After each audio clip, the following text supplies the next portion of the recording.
साथियों नमस्कार। आज हम जानेंगे भारत के महान न्यायवादी अटॉर्नी जनरल ऑफ इंडिया के बारे में कुछ फैक्ट्स जो कि पीटी में आता है, इसे बहुत सारे एग्जाम में।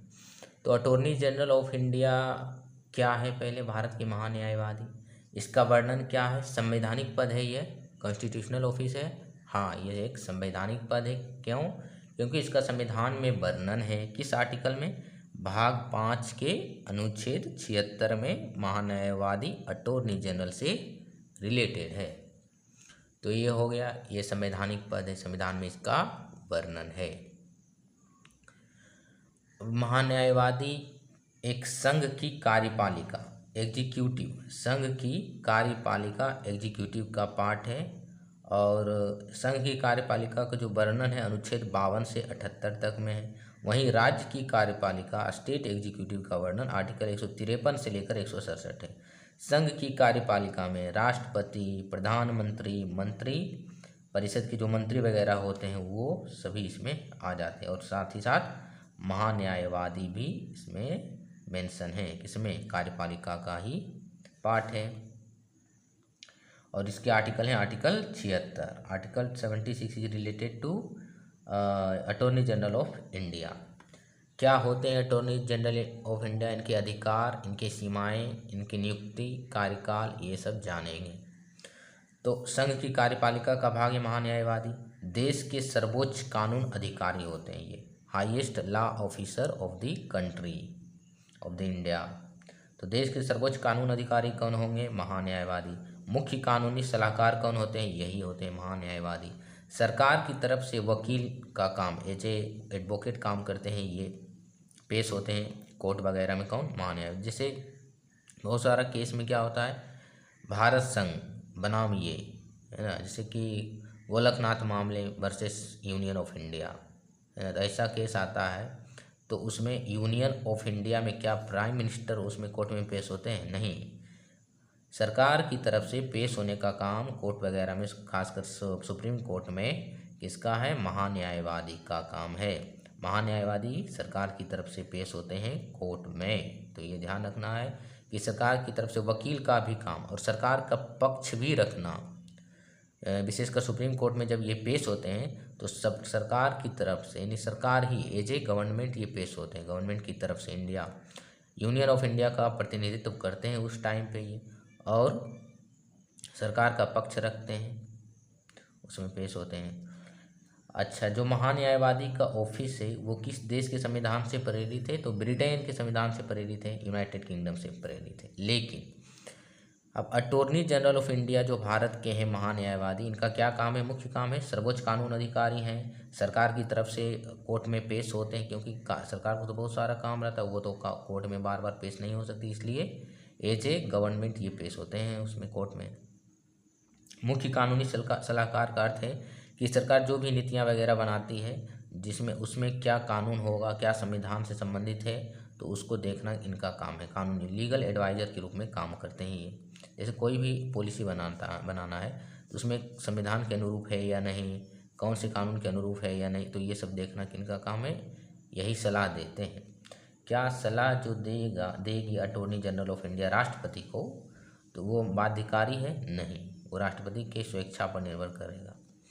Attorney general of India Lok Sabha, Rajya Sabha यानी कि संसद के किसी भी सदन में या तो फिर संयुक्त बैठक में भी भाग ले सकती है, पार्टिसिपेट ले सकती, लेकिन विदाउट वोटिंग राइट। इनको मताधिकार का अधिकार नहीं है संसद में।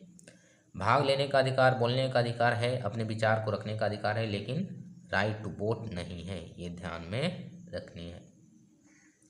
और ब्रिटेन की बात करें तो क्या attorney general of India Bharat के महान्यायवादी संसद के सदस्य होते हैं, मेंबर ऑफ पार्लियामेंट होते हैं? नहीं, संसद के कार्यवाही में भाग ले सकते हैं, बोल सकते हैं, लेकिन विदाउट वोट, लेकिन ये मेंबर ऑफ पार्लियामेंट नहीं होते। वहीं ब्रिटेन, जहाँ से ये टर्म या ऑफिस आया है, प्रेरित है, वहाँ के जो अटॉर्नी जनरल होते हैं वो मेंबर ऑफ पार्लियामेंट भी होते हैं। फर्स्ट एजीआई कौन थे इंडिया के attorney general of India? MC Setalvad. MC Setalvad थे 1950 से 63, 13 वर्ष तक, सर्वाधिक दिनों तक रहने वाले यही हैं। वर्तमान कौन है? 16वें एजीआई हैं अभी, आर वेंकट रमनी। तो ये हो गया इनका इंट्रो महान्यायवादी का। संघ की कार्यपालिका का अंग है, देश के सर्वोच्च कानून अधिकारी हैं, मुख्य कानूनी सलाहकार हैं। अब नियुक्ति की बात आती है, अपॉइंटमेंट कैसे होता है। राष्ट्रपति के द्वारा होता है, मंत्रिमंडल की सलाह पर, मतलब कि प्रधानमंत्री की सलाह पर होता है। समय क्या है, टेन्योर, इनका कार्यकाल कोई निश्चित नहीं है, राष्ट्रपति के प्रसाद पर्यंत काम करते हैं। ड्यूरिंग प्लेजर ऑफ प्रेसिडेंट, यानी कि ये राष्ट्रपति के मनमर्जी स्वेच्छा पर निर्भर करता है कि ये कब तक रहेंगे, यानी कि एजीआई के टर्म को एजीआई ऑफिस पर बने रहेंगे। संविधान में कोई भी कार्यकाल से संबंधित हटाने की प्रक्रिया, इनका वेतन तय नहीं किया गया है। ये सब तय किया जाता है किसके द्वारा, राष्ट्रपति के द्वारा ही वेतन वगैरह तय किया जाता है। इनका पारिश्रमिक हटाने को जो है ये राष्ट्रपति के प्रसाद पर्यंत काम करते हैं, मतलब बेसिकली मंत्रिमंडल की सलाह पर राष्ट्रपति इसको हटा सकती है, प्रधानमंत्री की सलाह पर विशेषकर। तो एजीआई महान्यायवादी त्याग पत्र अपना किसे दे सकते हैं, जाहिर सी बात है नियुक्ति राष्ट्रपति के द्वारा हो रहा है तो त्याग पत्र भी ये प्रेसिडेंट को ही देंगे। योग्यता क्या है, कौन व्यक्ति बन सकता है एजीआई, तो पहला है कि भारत का नागरिक होना चाहिए। जो योग्यताएं सुप्रीम कोर्ट के न्यायाधीश जज बनने की होती है क्राइटेरिया, वही क्राइटेरिया एजीआई बनने की होती है। जिसमें पहला है कि भारत का नागरिक होना चाहिए, सिटीजन ऑफ इंडिया मस्ट। अब इसमें ये तीनों में से एक भी रहेगा तो वो व्यक्ति बन सकते हैं क्या, एजीआई बन सकते हैं या सुप्रीम कोर्ट के जज बन सकते हैं।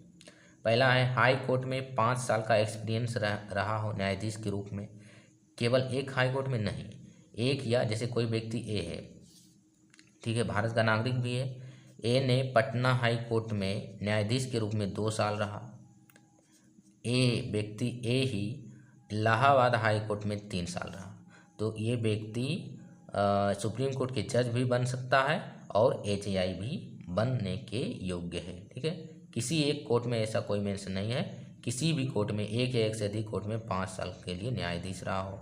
तीसरा कंडीशन क्या है कि वह हाई कोर्ट, एक या एक से अधिक हाई कोर्ट में 10 वर्ष एज ए एडवोकेट काम किया हो, या फिर राष्ट्रपति के विचार में, राष्ट्रपति की नज़र में सम्मानित न्यायवादी विधिवेत्ता हो, कानून का जानकार हो, ज्यूरिस्ट। तो ये तीनों में से एक भी रहेगा और भारत का नागरिक रहेगा तो वो व्यक्ति सुप्रीम कोर्ट के जज भी बन सकता है, बनने के योग्य है, और एजीआई भी बन सकता है। आप यहाँ पर एक ध्यान देने वाली बात है कि क्या कोई व्यक्ति सुप्रीम कोर्ट के जज ही रहेगा तभी वो एजीआई बन सकता है, नहीं, ये कोई अनिवार्य कंडीशन नहीं है। जज रहे या ना रहे, ये क्राइटेरिया फॉलो करनी चाहिए। क्या कोई व्यक्ति सुप्रीम कोर्ट के जज के साथ ये भी पद धारण कर सकता है और एजीआई दोनों रह सकता है एक साथ, नहीं रह सकता है। तो ये कन्फ्यूजन नहीं क्रिएट होनी चाहिए। तो इन तीनों में से एक हो और भारत का नागरिक हो तो वो व्यक्ति बन सकता है क्या, AGI, attorney general of India बन सकता है। न्यूनतम उम्र क्या है, कोई मेंशन नहीं है। रिटायरमेंट एज क्या है अटॉर्नी जनरल, ये भी कोई मेंशन नहीं है।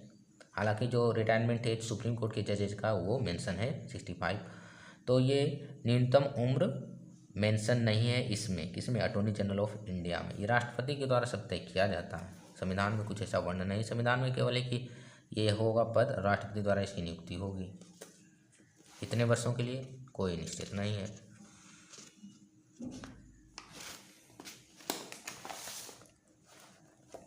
इनका क्या फंक्शन होता है, कार्य किसका, अटॉर्नी जनरल ऑफ इंडिया का। तो पहला काम है विधिक सलाहकार, लीगल एडवाइज़र हैं ये, गवर्नमेंट ऑफ इंडिया को लीगली एडवाइज्ड करते हैं किसी भी नियम कानून वगैरह बनाने से पहले कि ये संविधान के सम्मत है या नहीं, कानून कोई भी एग्जिस्ट लॉ कर रहा है इंडिया में तो उसके अनुरूप है या नहीं कानून बनाते समय। राष्ट्रपति द्वारा निर्देशित विषय, जो राष्ट्रपति सौंपती है विषय, तो उस पर विधिक सलाहकार देना। सरकार का पक्ष सुप्रीम कोर्ट में पेश होना सरकार की ओर से, ये तो काम इनका मेन फंक्शन है। जैसे कोई भी केस में होता है यूनियन ऑफ इंडिया बनाम ये, तो यूनियन ऑफ इंडिया की तरफ से कौन पेश होता है कोर्ट में, तो यही एजीआई यानी कि अटॉर्नी जनरल ऑफ इंडिया। अब एक और होता है solicitor general of India. Solicitor general of India और एक इसके अतिरिक्त सोलिसिटर जनरल ऑफ इंडिया, ये दोनों मिलकर एजीआई को क्या करते हैं, हेल्प करते हैं अपने विधिक काम को करने में। कोर्ट वगैरह में जब पेश होते हैं तो सोलिसिटर जनरल इंडिया इनको हेल्प करते हैं, कोऑपरेट करते हैं। सॉलिसिटर जनरल ऑफ इंडिया का पद संविधान में वर्णित नहीं है, संवैधानिक पद ये नहीं है, ये ध्यान रखने वाली बात है। इनके अधिकार की बात भी की गई संसद में, क्या इनके अधिकार है आर्टिकल 88 के तहत, किसके, एजेआई के। भारत क्षेत्र में किसी भी कोर्ट में एजेआई को सुनवाई का राइट से, हियरिंग राइट से, किसी भी कोर्ट में, चाहे वो डिस्ट्रिक्ट कोर्ट ही क्यों ना हो, हाई कोर्ट ही क्यों ना हो, सुप्रीम कोर्ट ही क्यों ना हो, सुनवाई का अधिकार सभी कोर्ट में है। पार्लियामेंट के दोनों सदन, लोकसभा, राज्यसभा, यहाँ तक कि संयुक्त बैठक में भी वे कार्यवाही में भाग ले सकते हैं, संयुक्त बैठक में भाग ले सकते हैं। वोटिंग राइट्स इनको नहीं है, बशर्ते भाग ले सकते हैं, लेकिन वोटिंग राइट है क्या, नहीं। भाग लेने के ये क्या पार्लियामेंट के मेंबर हैं, नहीं। भत्ते और विशेषाधिकार इनको मिलेंगे जब भाग लेंगे संसद में कार्यवाही में, तो एमपी के अनुरूप, एमपी के अकॉर्डिंग जितना सांसद को भत्ते विशेषाधिकार अनुमतियाँ मिलता उतना ही मिलेंगे इनको भी, जिस प्रकार सांसद को मिलता है। पार्लियामेंट्री कमेटी के मेंबर बनाए जा सकते हैं, उनके कार्रवाई में भी भाग ले सकते हैं एजेआई। मर्यादाएं या सीमाएं क्या हैं, एजेआई क्या नहीं कर सकते हैं। गवर्नमेंट ऑफ इंडिया के खिलाफ कोई भी खिलाफ या विरोध में ये कमेंट नहीं कर सकते हैं। इसके संदर्भ में ये क्या रहेंगे, मूक रहेंगे। इससे कोई इनको मतलब गवर्नमेंट से संबंधित जहाँ भी आ गया नीति से वगैरह उनके खिलाफ करना, विरोध करना है, तो वो कमेंट उसमें नहीं कर सकते हैं, पहली मर्यादा।